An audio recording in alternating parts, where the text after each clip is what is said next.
Hello and welcome to BEEHIVE Podcast. Today I have an incredible guest, absolute guru in marketing, self-proclaimed marketing internet nerd.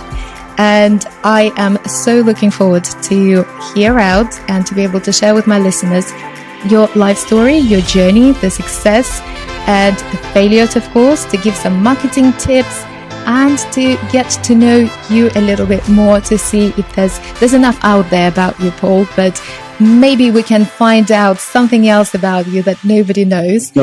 I'm nervous. Don't be. It's all fun. It's all fun. So I must say that Paul GETTER just is a guy who gets results for his clients. You worked with some household brand names and very successful personalities such as Cardone, Alex Murr, Ty Lopez, Les Brown, just to name a few. You've spent over $1 billion running ads and campaigns for your clients on Facebook and various social media platforms. You are now in the top of 1% of ad spenders on Facebook. And just to give more stats, you've got over 1.5 million followers on Instagram as well. So not only knowing your own craft and knowing what you're doing, delivering it for the clients in your own special way. But where did it all start, Paul? How this journey started for you? What your success journey was like?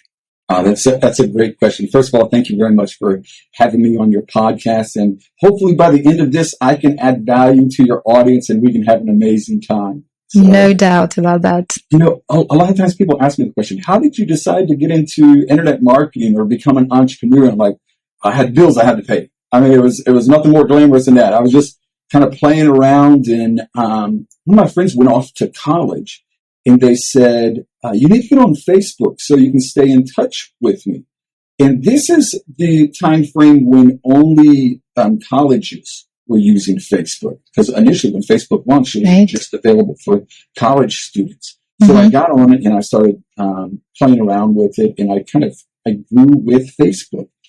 So when Facebook first launched, they had no ad platform, but when they did, I started testing it. I started playing around with it, kind of like a hobby. And then all of a sudden, Facebook reached out to me and they said, hey, we see what you're doing. Will you work with us? I'm like, yeah, sure. And so I was one of the beta testers for Facebook ads platform, started playing around with it. And it was one of those things where it was just, I think the first thing I did is I was setting up stuff for my church, because I saw that, you know, as it began to grow, businesses would come on and then they would set up a social media profile for the business. And I put up a social media profile for our church. And about 2 or 3 weeks later, this new family came to church, and I went up to him and I said, where'd you hear about us? And they said, oh, we saw you on Facebook. And I was like, it was at that moment I was like, whoa, these are real people. This is like, this really works. It works. Yeah. And then so I started reaching out to other local businesses, you know, restaurants and chiropractors, and telling them, hey, you need to get on Facebook. And it was kind of a risky proposition then, because, you know, nobody was doing it. But when they start to see the results, they were like, okay, yeah, let's do this more. Let's do this more. So I guess you would say it kind of like started out just playing around, and then, you know, one thing led to another. I'm working with celebrities. I'm working with Fortune 500 companies and amazing personal brands. But it all kind of started out as, you know, pizza shops and ice cream shops and restaurants and gyms and things like that. Well, all genius ideas are simple, aren't they? So it just takes one to spot an opportunity, and you did exactly that. And you grew up in a completely different environment to the life that you lead now, didn't you? Yeah, absolutely. So I didn't grow up with money. Pretty challenging upbringing. Matter of fact, my mom was just down here a few months ago, and I was talking with her, and I said, yeah, I remember when we lived with my uncle, and you and Dad slept in this room, and me and my brother, who's 6 years older than me, we slept in this other little room that was connected to your room. And she started laughing, and she said, Paul, that was not a room. That was a closet you and your brother were sleeping in. And I was like, oh, okay. I didn't realize that. And then she said to me, she said, do you remember living in the car? And I said, no. And she began to remind me about it, how old I was and when we lived in the car. And how old were you? I was probably about 7 or 8 years old. I was about 7 or 8 years old. And again, my brother, he's 6 years. My brother was a teenager. And we slept in the car. And I told my mom, I said, I thought we were on vacation. Like I thought we were on because I remember driving around, stopping at rest areas, going in and things like that. It was a few months, but I thought I was on some type of vacation or something like that. Road trip. Yeah, it was things like that. Here's a cool thing. I just took my mom like 2 weeks ago on a private jet down to the Bahamas, and we had an amazing time. So boom. It's changed a little bit. Yeah. Changed a little bit, but you've earned it. You've earned it with your talent. But it also spins it the other way around, you know, how much we give. And I know you've got a beautiful family and 3 children, how much we try to give to children right now and how much is actually appreciated. You know, you may be living in a car and you still think you're on vacation, you know? Yeah. That's incredible. You know, the one thing that my parents always, whether intentionally or unintentionally, there was never a poor mindset. You know, it was always, so I was joking around with my mom about this, and we went from sleeping in our car, you know, living in our car for a short period of time, you know, living in a home with my uncle and me and my brother sleeping in the closet. We went from that to being the richest people in the poorest neighborhood. So, and I mean it like this. By the time I graduated high school, we were still living in a pretty poor neighborhood. But I remember my kids in that my friends in that neighborhood, they would look at us and they would say, "Oh, you guys are rich," because I had a little bit bigger house. My parents drove new cars, and my friends, you know, they were living in small duplexes or apartments. And so, and I remember them saying "Oh, you guys are rich. You guys are rich." They would say that to me. And I'm like, we all live in this neighborhood. Anybody look around here? It was like the neighborhood that had the highest crime rate, you know, all kinds of drugs and violence and stuff like that. I'm like, we all live in this neighborhood. There ain't nobody in this neighborhood rich. But to them, to my parents' credit, they worked hard. And they did a lot, did multiple jobs, and had I guess you could say, kind of an entrepreneur mindset. Whether they realized it or not, they did. I know your dad had a interesting company back in the days. You've been doing your homework. Of course. Isn't it part of my job? Yeah. So I was joking when I say my dad was an agricultural entrepreneur. One way of putting it. That was before it was legal. So I was probably about 7 years old, and my dad was out in the backyard, and he is trimming up some trees, and I can't come up behind him, and I'm leaning over his shoulder, and he shrugs me off. He says, "Go inside," and he says, "Stay away from this." I'm like, "What? Why is Dad shrugging me off and telling me to go inside and stay away from this?" And he saw that I was kind of like, you know, questioning, and he said, "Stay away from this. This is poison ivy." And I later figured out that it wasn't poison ivy. It was a different type of weed, if you know what I mean.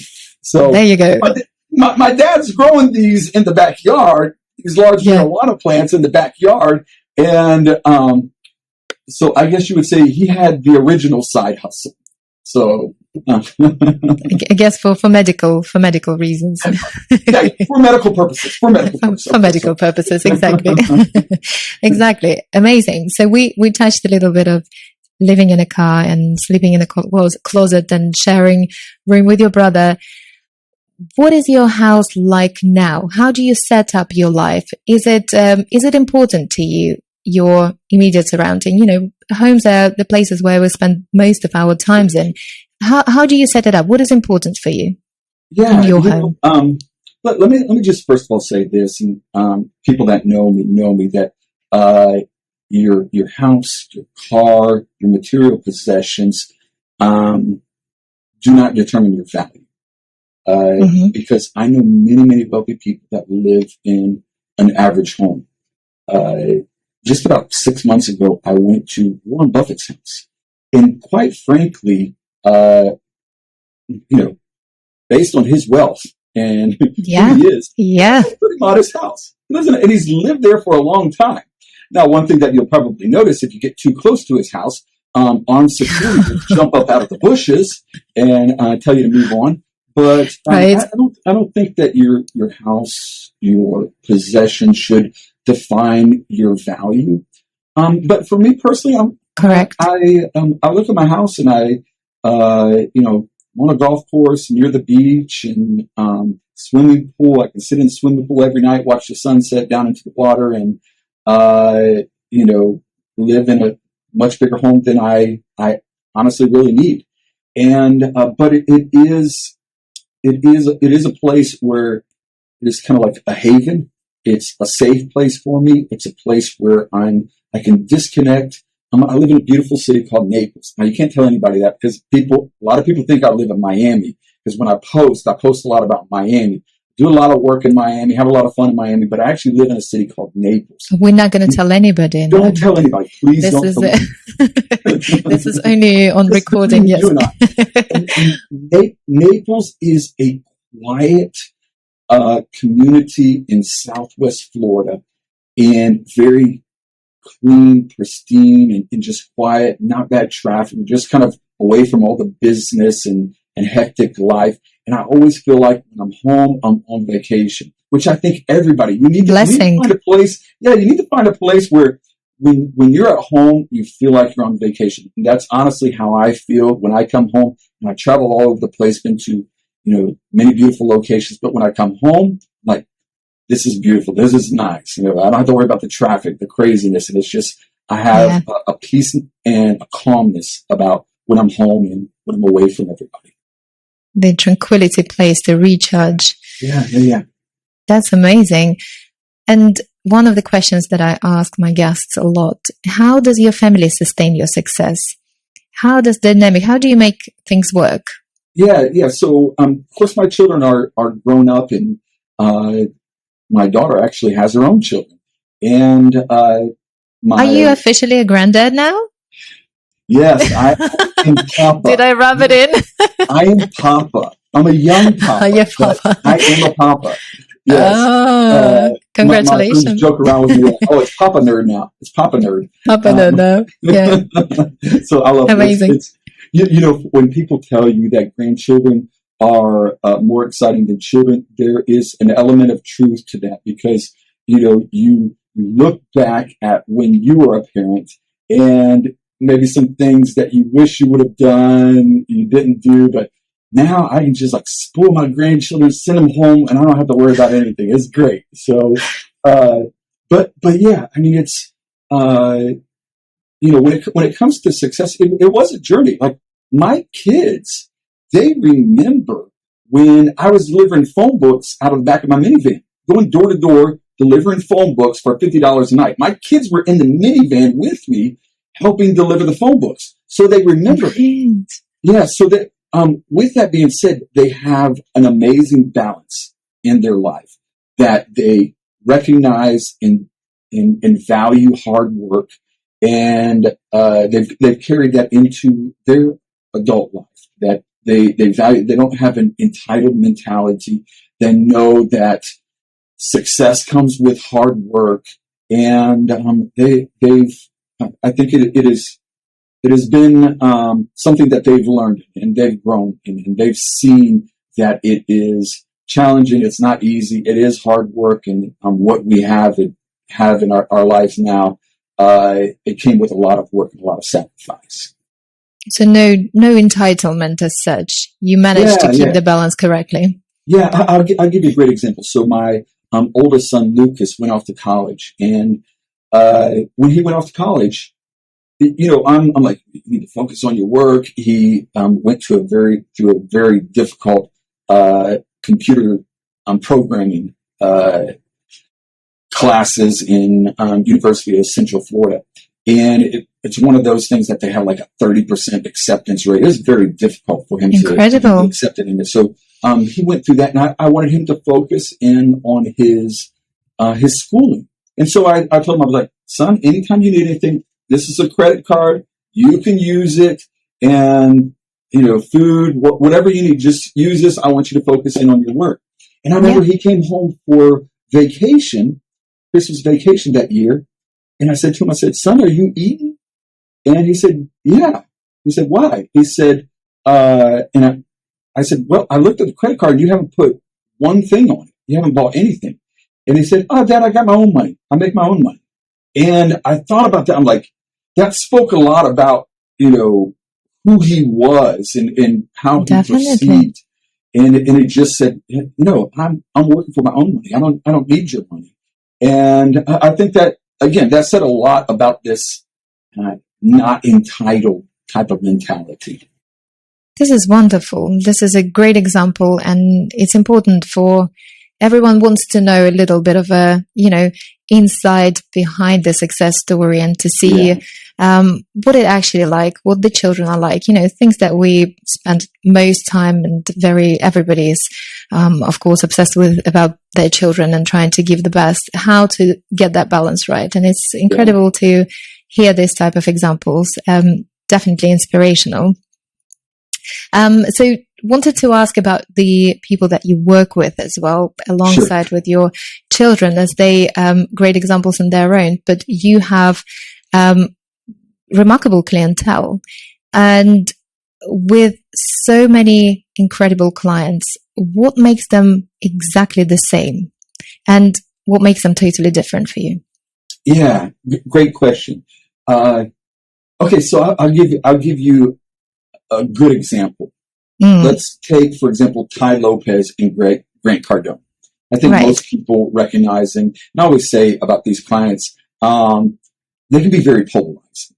You know what I mean? Some people absolutely love him, like, oh, Grant Cardone. And then you say, oh, I work with Grant Cardone. They go, oh, I can't stand him. You know what I mean? And so they can be very polar.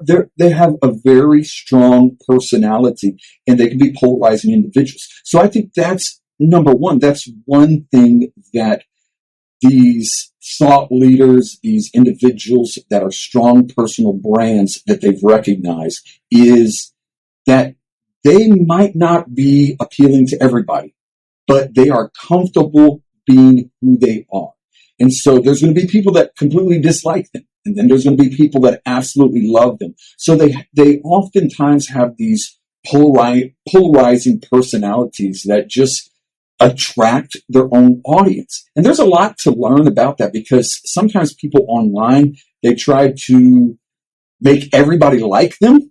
They try to be this person that everybody likes me and stuff. And then what happens is nobody really knows who you are. You're just putting on this persona or this facade. So be comfortable. Like for example, the bow tie, the glasses. This is like really who I am. This is not a show or a costume or anything like this. Is like who I am.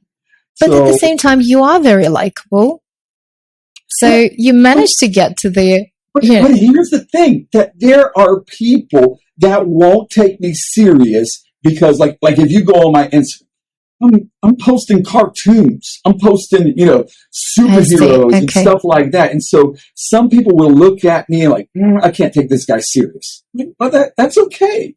Some people will post about my faith. Like I post about my faith and, my belief in God.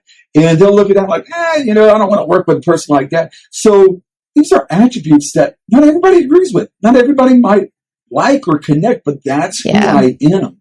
So I think that's something that a lot of these individuals have in common, is that there's attributes about them that people don't like, but they've embraced it, they've accepted it. And then, like, for example, Ty and Grant have some unique differences. Like, if you listen to Grant Cardone, if you're not working 80 hours a week, you're a lazy bum. You know what I mean? Like, grind, hustle, and Ty, he's sitting there with a laptop on the beach. Like, I'm living life, so they have this different mentality, they define success differently, but they both have been brilliant about capturing trends, seeing trends. And I think that's a key component to success, is you can kind of see stuff coming before anybody else sees it coming. And you start to tap in. And sometimes you're wrong. Sometimes you're wrong in it. But those times that you're right is what puts you on top. That's phenomenal. The times that you're right, that's what puts you on top. It's like a wave. It's like a wave. You know what I mean? It's like sometimes the wave comes and you run out there and you get it, and then the wave drops off and you don't surf. But sometimes the wave comes and it rises up and you're surfing all the way to the shore. That's right. Just the courage not to be afraid to make a mistake if there is one to be made. Just to catch that wave once it's coming. Which one of your clients impacted you the most? That's a great question. Well, I would say this. Each one of them had an amazing. Man, this is like asking which one of your children. Which child? I know. It's a bit naughty. Sorry. Which one is your favorite child? All of them had. I hope I'm not putting you. All of them had an amazing, life-changing impact on me. That's the right answer, Paul. That's so. In the moment, what comes in the moment. So I can say this. I worked very closely with Ty Lopez for many, many years and have been involved in various projects with him. And I've seen him in places and making decisions that nobody else has. And it's easy to see a person online and come to a conclusion about them because you've seen them online, you've watched 30-minute videos of them on YouTube or something, and you assume that you know who they are. Absolutely. And so Ty Lopez is one of those individuals that if you see him online, you can have just a one-sided opinion about him. But if you've ever worked with him in person, he's one of the most genuine, sincere, honest, and brilliant guys. I mean, I remember sitting down at an event and he's just casually speaking. And he's one of these guys, if you listen to him, he talks about how much he reads a lot. And that's the truth. Not only does he read a lot, but he has amazing recall. So he can be talking about something and just begin to quote this person or that person. So he's really, he's a brilliant mind. And if you just see him online, you might have a one-sided opinion. But not only that is, I've seen situations where him making decisions, doing things that he always operated with a high level of integrity. And again, working with people and seeing them online, you might, I remember telling him, it always irritated me when people would say, oh, this guy's a scammer, or this guy's a fraud and stuff, because I knew him personally and I knew that he always had a sincere heart to help people, to impact people, and he always operated with a high level of integrity. So it always irritated me when people said that, but it was just because they had a one-dimensional opinion and only saw one side of time. So I guess if Ty gets a trophy, Ty gets a trophy. And that's a good one. You're right. Once you put yourself out there, that you just prone to different opinions, and not all of them.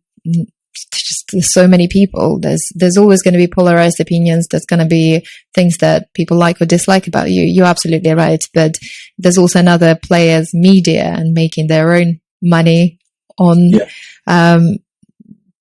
news of their own, not necessarily truthful ones. What are so coming back to marketing as well, I was wondering, what are the top tricks that are being used on us that we don't know about but fall for? Are there any good marketing tricks that people should be aware of? Top tricks. Well, let me just say this is these social media platforms know a lot about us. A lot about us. They probably know us better than we know ourselves. And so I'm sure you've experienced it before. I just had it happen like yesterday. I saw an ad for, there's ice water tubs that you can dip in and do ice water. Are you thinking of doing that? Is that why? Yeah. So I was listening to a podcast about it and the importance and the value of doing ice water plunges. And I was like, And then and I didn't Google anything. I didn't Of course. search anything, but I go on social media and I see an advertisement for it. I'm like, nah, this is way too, so it's But that shouldn't surprise you. No, it doesn't. You in the way that, you create those ads in the similar way, but the algorithm behind it, it's the phones are listening. There's always a little recording thing. I mean, as much of a theory that can be, that sounds too much of a truth. So they're definitely listening to us. They're watching every step we take. So I think that's something. Number one is, and it's not necessarily an unknown trick, but I think the amount of information might surprise people. The average individual has about 50,000 points of interest in the social media platforms. I don't even know 50,000 things about myself. But apparently Facebook does know 50,000 things. But you're talking about your music interest, your food interest, your geographical locations, your travel patterns, all of these things you're spending. All of that makes up kind of like your profile of who you are. So there's a lot of information that these social media platforms have about you. So I think that's probably one big thing that people should be aware of, is how much information that these social media platforms have about you. It would just blow our minds. So that's one thing. And then I think secondly, the ability for these social media platforms to get a message in front of you in so many different avenues. A lot of times when people think about Facebook, they think of, just when you turn that app on. But Facebook has the ability that they can get ads in front of you, and you're using something completely different than Facebook. YouTube and Google and Gmail and all of these platforms. If I want to get an ad in front of you, I'll give you an example. I remember one of my first big high-profile clients. He was doing advertisement on the radio, and I was listening to his ad. His ad would come on satellite radio 2 to 3 times a day, and I'd hear this ad, and then it would go to a website, and I'd look at his website, and his website was horrible. His marketing on his website was horrible. All he was doing was radio ads. And I thought, man, if I can get a hold of this guy, I can help him out on his internet marketing plan. All he was doing was radio. And so, first of all, I called up the XM radio, the satellite radio platform, and I said, how much is it for a 1-minute ad?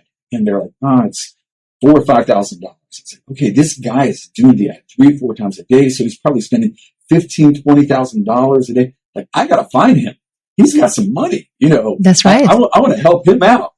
So I found the CEO of the company, and I began to email him, send him messages, and he kind of brushed me off. I found him on Facebook, and I sent him a message, and he brushed me off. He's like, we're doing good on radio. We're doing fine on that. It's, we're not interested. It's hard to prove to a person when they're doing good that they can be doing awesome. Better. You know what I mean? Yeah. So he was doing good. He's like, I don't want to do this internet marketing stuff. We're doing fine on radio. So what I did is I looked on his profile, found out how old he was, found his birthday, found his music interests, found his marital status, found what type of music he listened to, found all of these things just by looking at his social media profile. Yes. And then I took a picture. It was a picture of him at Disney World, and he was wearing a goofy hat, with the big ears and stuff like that. Minnie Mouse ones, yeah. Yeah. So I took that picture, and I turned it into an ad. And I put the guy's name on it. I said, hey, John. That wasn't his name, but I put, hey, John, this is Paul. I would love to talk to you about your marketing. And I made an ad that next time he went onto Facebook, he saw this ad that had a picture of him, calling him out on his name, and had my phone number in there. Wow. 2 days later, he sends me a message on Facebook with a screenshot of the ad. He said, Paul, this is very creepy. Yes, that's what I was going to say. Yeah. He said, this is very creepy, but I want to talk to you. Yeah. And I ended up sealing the deal with him because of that ad. Amazing, amazing. That's daring, I must say. It worked. It worked. It worked. It worked. Yeah. So you got the result. What is your warning? So with all those tips and all those, something that's no longer a revelation and a lot of people talk about, what is your tip to be a bit more private generally to the audience? Because it's not going to help the ads. Obviously, if people are private, where's the balance? So I think it's this. I think it's be careful who you share your information with. So not social media.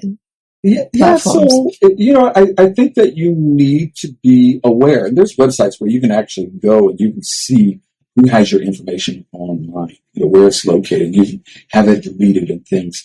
But I think this. I don't think people are anti-ads. I don't think people are anti-advertising. Sometimes it helps, isn't it? Yeah, I like ads. I mean, I like ads that target me properly. And, it's like when I saw that ad for the ice tub, I was like, oh, cool. You know what I mean? I wasn't like, oh, no, this is creepy. I was like, oh, cool. And I checked it out. So I think that... Easy, yeah. Yeah, I think that ads are... it's a part of life. You know what I mean? It's a part of our social economical workings and dealings. So, but I think that you need to be aware how your information is being received, how it's being used, and how it's being shared. Because I've seen some of these social media companies online, like in congressional hearings, and they're asked questions like, does Facebook do X, Y, and Z? And they'll say, no, Facebook doesn't do that. And we're like, well, how are they doing it if Facebook isn't doing it? Well, the technical answer is Facebook is not doing it, but Facebook is sharing your information with other companies that are doing it. Correct. And so it's important for you to know how your information is being used, how it's being obtained, and how it's being shared. Particularly for younger generation, and you've got young children as well, how a lot of them are unaware and very keen social media users. Anything specifically targeting that demographics? Yeah, so when it comes to the a younger generation social media interaction, I think it's something that they've never known a life of privacy. You know what I mean? You couldn't have said better than that. You know what I mean? They have accepted it that there is going to be a certain level of non-privacy. That if you want to use these platforms, you are surrendering a certain amount of privacy. And I think I've come to that conclusion on some things. I'm like, okay, if I'm going to use this social media platform, I'm surrendering a certain amount of privacy. I'll be honest with you. My life isn't exciting enough for me to be concerned about, relinquishing privacy. I'm like, I've had people say, "Oh, you should start a reality show." I'm like, it'd be pretty boring. I'm in front of a computer typing most of the times, and what you see on social media is about 1% of the excitement that I actually experience. So following me around with cameras would be quite boring. So I think that I'm sure you're being modest. I think there's a certain amount of, relinquishing privacy that we've all done. We've all accepted. I mean, if you've got a phone, you've relinquished some amount of privacy. Yeah, privacy. Yeah. A lot of subjects, isn't it? A lot of points to think about. And it is. Yeah. What is your biggest failure? Or something you've been working on that was meant to succeed but failed? Hold on, I got a long list. Recently, let's go recently. Yeah, so I look at this, and so as you mentioned, I've worked with a lot of amazing personal brands, and I've helped them build huge online platforms and stuff. And when I look at that, I invested a lot of time and energy building other people's brand, other people's platforms, things like that. When I think that I should have started working on my own personal brand a long time ago. Years ago, people used to call me, the guy behind the guys, because I kind of like worked behind the curtains, behind the scenes. And it wasn't until probably, 3 years ago, 3 years ago, where I really started investing in my own personal brand. Looking back at it, I feel like I should have started investing in that sooner.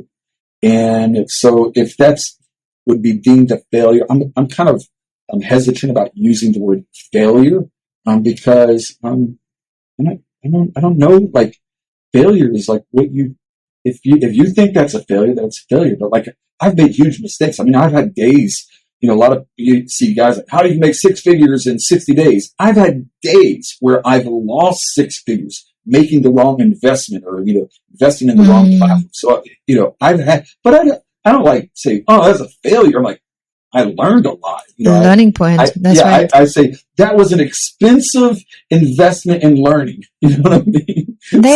Yeah. So I think we should be careful about what we define as failure in our lives, because it's all part of the learning process. If we are like, oh, failure, we fear it, then we miss opportunities to grow. So, but if there was something that I wish I would have started doing sooner, or started investing in more, it'd probably be my own personal brand. And speaking of which, your personal brand is very outstanding, which I should be wearing this, in fact. Oh, look at this. Amazing. Amazing. Look, okay, so I'm going to tell you a secret. And again, this is just between us, but my glasses. I wish I could do that just to impress you, but no. So can you imagine if I just did exactly that? So when I'm in front of the screen and doesn't give out the glare. Like yeah, so I don't have the glare. I wear contacts. If I don't have my contacts or my glasses in, I'm blind. I can't see. I mean, it's trouble. So the glasses are 100% necessary. The bow tie is just a fashion statement. That's it. I mean, that's it. Just a fashion statement. Yeah.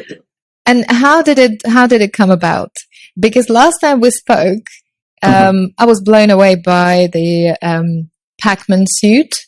The whole Pac-Man games. I thought, this is nothing in my wardrobe. I can just even remotely make bigger statements. And you obviously have a very outstanding, the fashion style and your brand. It's very recognizable. It's you. It's now not many people can imagine you without a bow tie. It's how did that come about? Did you make it to be your brand, or is this something you used to have? It really wasn't. I have friends that had never seen me without. I mean, like, I remember one time I ran into one of my friends at the gym, and believe it or not, I do not wear a suit and bow tie to the gym. And, you don't. Yeah. And I don't even wear my glasses. I wear contacts. So no one recognizes you. Yeah. And so I had a friend say to me, he's like, I did not even recognize you. I'm like, do I look that different? I've had people come up to me in the mall or something, and I see them. So I was in a comic book shop. Surprise. I was in a comic book shop, and I was in there talking to the guy there, and there was a young guy standing over to the side, and he's just staring. Him and his friend are staring, and they have their camera kind of going like this. And I just like looked at him. Then one of them walked up to me and said, "Are you Paul?" I'm like, "Yeah." He's like, "We weren't sure if you were Paul or not because you're not in a suit, bow tie, you have your glasses on." And I just started laughing. So I've always, I go to church, I wear a suit. If I'm doing business, I wear a suit. When I was really young, one of my first jobs that I applied for, my dad told me, he's like, wear a tie. He's like, people will respect you more if you wear a tie. And I remember I went in, applying for a job at a dry cleaners. And at the end of the interview, the guy said, "I'm going to give you the job." He said, "I'm going to give you the job because you're the only person that came in here well-dressed, you're wearing a tie, and you're well-spoken." He said, "I like that. That says a lot about you." And so it's like the tie gave me it like, Good job. yeah. So, the old saying, dress how you want to be addressed. And, so I've always kind of dressed, in suit and tie and To stuff. impress. I used to wear a regular tie, tie. And I like this jacket, it's not just a regular, blue jacket. And as you mentioned, I got Pac-Man jackets, I got Spider-Man jackets, I got, different types of jackets. So I always wear something like this. Also, I like cool shoes. And so one time I was meeting up with one of my friends, and I was wearing, I don't remember exactly what I was wearing, but I was wearing a regular tie. And he said, man, all you need is a bow tie and you're like full 100% nerd. And so when he said that, I was like, I took that as a challenge. And so the next time I saw him, I was wearing a bow tie. And all the guys, they started laughing. They're like, oh man, yeah, it looks good. It looks good. And I don't know what it was about that day, but we got a big deal or something great happened. And we were all joking around and we're like, oh, it's the bow tie. The bow tie brought us good luck and stuff. And so from then, I've always worn a bow tie. For good luck. Yeah. So. I like that. And the whole nerd thing, has it always been you? You've always been nerd, or is this also part of the brand? No, I think it my childhood and my upbringing, I was a stereotypical nerd. I collect, here in my office, I have comic books hanging on the wall. I've got posters of different, superhero movies and stuff. And I've got superhero paraphernalia and everything like that. So that's, in these comic books I collected when I was a kid. You know what I mean? And so I was a nerd. I was into science. I was into comics. I was I wore glasses. And so I was a nerd. So I just kind of embraced, that's who I am. And I have fun with it. And yeah, so amplified it was it. Yeah, I just embraced who I am. So. What type of suit do you wore to the meeting with Warren Buffett then? As you mentioned him earlier. So let me clarify. I went to Warren Buffett's house. I didn't actually meet Warren Buffett. So I wish I stood next to a cutout poster of Warren Buffett. That counts. If that counts. No.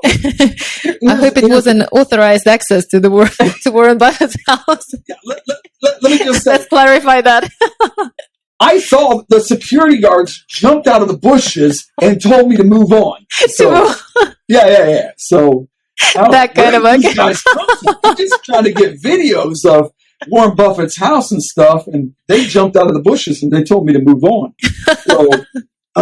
So I think this. I'm smart enough to know that if I met with Warren Buffett, I'm not wearing the Pac-Man suit. You know what I mean? So it's kind of like, I know my audience. And, there are settings that I'm going to wear this suit for. And then there's settings that I'll wear this suit for.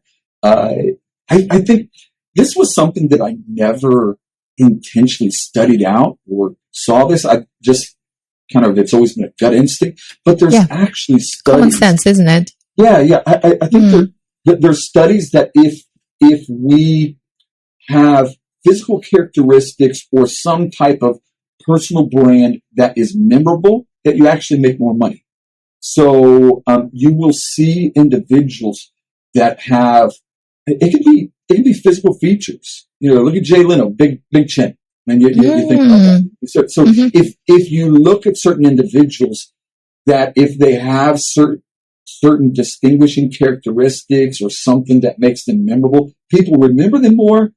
I've jumped on calls with people that didn't know my name, but they said, "Oh, it's the bow tie guy." You know what I mean? So it's like being able to recognizable feature. It's very important. Yeah. You're succeeding there, absolutely. So, what drives your success, Paul? What's behind it? Yeah, I think that is a question that the answer has evolved. The answer has evolved. So if you would ask me this question 10 years ago, 20 years ago, I'm like, what drives me? Money, make some money, you know what I mean? And honestly, that's not a bad answer. Some people would say, No, "Oh, it's you've very got to pay the materialistic." bills. Yeah. So I remember when I first started working with Ty, he said, "What motivates you? What pushes you?" And I was trying to be nice. I was trying to be like very like, well, my family, relationships and everything like that. And then I started thinking about like, well, the lifestyle that I want to provide my family, the fun that I want to have my friends, that is provided through money. It's like I want to put my kids through college. I want to help. I want to give to my kids. How's that done? Yeah. It's done with money. You know what I mean? So there's I always tell people this: there's nothing wrong with having money as long as money doesn't have you. So it's not the thing that your sole desire, purpose, and wise. It's how you. I agree. But I think that there comes a point when you like figure out how to make money, and really the excitement of, this can make a lot of money. Like, well, this is making a lot of money. I'm doing this. This is making a lot of money. So that motivation of to simply make more money, it kind of wears out. Yeah, it wears out. Which I think that's a sign of maturity and growth in business and stuff, when it's not your sole motivation is money. But I think that now it's more about impact and legacy. What type of positive impact and what type of legacy that I can leave when I'm gone here. What would people remember me for? What type of impact, what type of change, what type of positivity can I bring into this world? And I hope that it'd be more than just, this guy ran Facebook ads, this guy did, but, I would want to make some type of footprint or fingerprint or some type of impact that changes lives and helps and serves others. Well, I think you certainly have helped a lot of people to change their lifestyles and to bring that, what drives, like you said, better lifestyle, better opportunities for the families through the means of money, by using your services and using the marketing and ads successfly and correctly, and not wasting the budget, because there are a lot of marketing so-called experts, but there's only one Paul GETTER, so something to definitely think about. What do you think your biggest challenge now? What's next, and how do you approach it? Kind of. Yeah, so that's a great question too.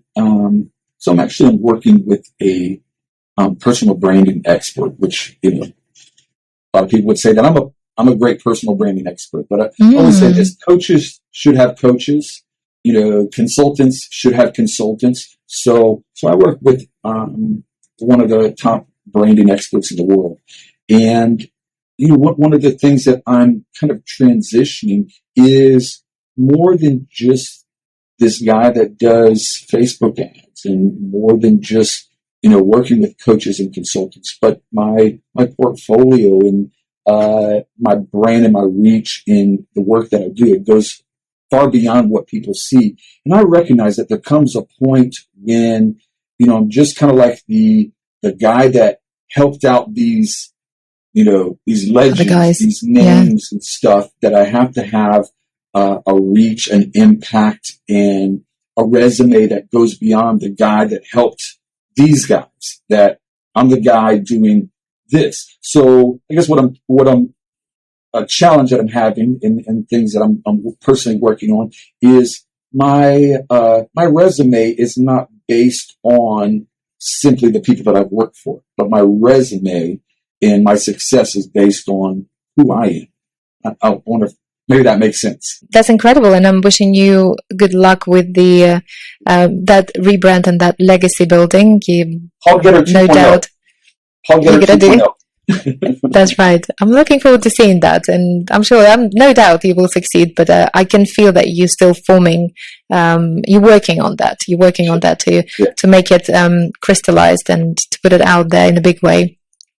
So I've got 5 blitz questions to wrap up our interviews. They quick and fun, so nothing too much to worry about. So number 1, what's your favorite quote? So let's see. I like this quote by Steve Jobs. He said, the people that are crazy enough to think that they can change the world are the ones that do. I think that's cool. Yes. It's like the radical thinkers. They're the ones that do. I love quotes. I collect them, and this is one of my favorites as well. One superpower that you'd like to have? To fly. Yeah, I think to fly. Coming back to your comic books. That'd be an amazing superpower, to fly. I mean, who would not want to fly? Yeah, definitely, for sure. The most popular one, that's true. Yeah. Tasks you'd like to outsource? Tasks I'd like to outsource? Oh, wow. I can't say them all. I have a lot of my tasks that are so something that you haven't outsourced yet. Let's put it. I assume that you do have a lot of help. Cooking, like cooking. Do you cook? I do cook. Yeah, I do a lot of cooking. Respect. I don't mind cooking, but I mean, it would be amazing to like have a personal chef that would just do all that. Yeah, see, that's easily done. Maybe if I could hire someone to go to the gym for me, that would be amazing. Just to bring a muscle, yes, for you to just attach. Got it. Like, yeah, that'd be great. And driving. Like occasionally, like long trips and stuff. I typically fly, and I use Uber a lot and everything like that. But I'm not at this level that everywhere I go, I have a driver. I'm not there. I don't think I need it. I enjoy driving. But, if you're asking every task outsourced, driving, that'd be another one. Yeah. Driving. Well, remember, with driver comes, giving up a little bit more of privacy. Yeah. So, good point. Your dream place to live? I do live in my dream place. Wow. I've traveled a lot, and I don't. Yeah, I live in my dream place, so I think that's my friends and my family are here. I love house, location, everything. I guess maybe some people would say, "Oh, you dream bigger," but I'm like, I'm content. I'm very happy here. So yeah, I like that. Top choice for a famous house guest, and it can be a current or historic figure. So I would, number one, I mean, like my reflex answer, like I would say, Jesus Christ, have him, but that would be incredible. As a house guest, he's already here, so yes. But I like brilliant minds, and one person that I'd love to just listen to be around is Nikola Tesla. He's interesting because he's like Einstein, very science and very, I guess what I would learn from him would be kind of just very science. But Tesla was just an amazing thinker on so many different levels and so many different categories that I'd really like to, pick his brain. To nerd out. That would be a great conversation. I'd love to just listen to that conversation, to be quite honest. Yeah. He's incredible. And it's not part of the Blitz questions, but I've asked you that before. Just wanted to have it on the record because it's absolutely beautiful. Your life motto, what would that be? Put God first and you'll never be last. Put God first and you'll never be last. Bravo. Brilliant. Yeah, regardless of how many followers you have, how much money you make, how big your house is, how many friends you have, anything like that. I believe that success is defined in my relationship with God. And so put God first and you'll never be last. God bless, indeed. Amazing. Any final words for the listeners, and where they can find you, and how people can work with you, and what's the best way to follow your success? Yeah, so the easiest way to connect with me is on Instagram. My Instagram handle is Paul, just Paul, verified account. Send me a message. Tell me that you heard me on this podcast. I'll send you a copy of one of my books for free. I think it's, life is a journey. Don't compare yourself to other people. There's a certain danger in trying to look at the person beside you and say, oh, I want to be like them, or looking at someone that's years in front of you or years behind you. Just, find out who you are, what your purpose is, and work on you being you. Fantastic. Thank you for being an incredible guest and sharing all your wisdom. And I absolutely loved our chat. Thank you so much, Paul, for your time. It's been my privilege. Thank you very much. Thank you.